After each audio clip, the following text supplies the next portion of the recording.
At first, it may seem that the alien's fingers don't fit. This is because the pegs on them are set at a slight angle.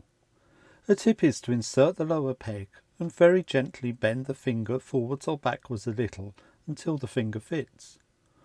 Alternatively, slightly enlarge the holes on the hand with a small file or similar tool.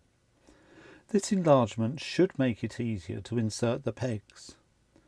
But remember, don't bend too much, otherwise the finger may break. In this pack, LED lights are fitted inside the skull. When connecting electronic circuits, an important habit to get into is to connect the lights before connecting and turning on the power. Similarly, disconnect the power before removing the lights or the motor. When disconnecting a plug, don't pull at the wires, as they're likely to break.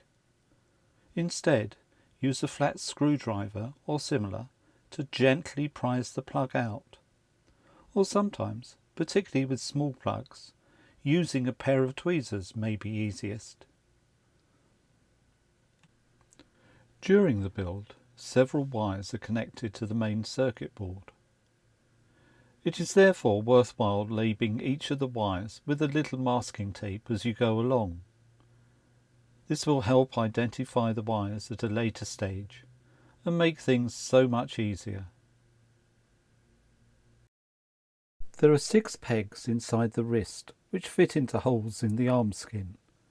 When attaching this, you may find it easiest to glue one half of the wrist at a time. This allows you to make sure the pegs are correctly fitted into the holes. After test fitting in the usual way, apply glue to the contact areas and join the parts together. The use of clamps may be useful here to hold the parts together whilst the glue is drying. Once one half of the wrist is firmly secured, fit the other half in a similar way. Apply glue to the contact areas and join the other half of the wrist to the arm skin. However, do not join the ends of the wrist together until told to do so in Kit 51, as it needs to fit over the arm itself. Sometimes the bone is fitted sideways inside the skin, and it isn't always easy to align the magnets. An idea to help with this is to temporarily lay the new magnet directly on the previously fitted magnet on the skin. Once in place, use a permanent pen to mark the upper side. Apply a little glue to the recess in the bone part.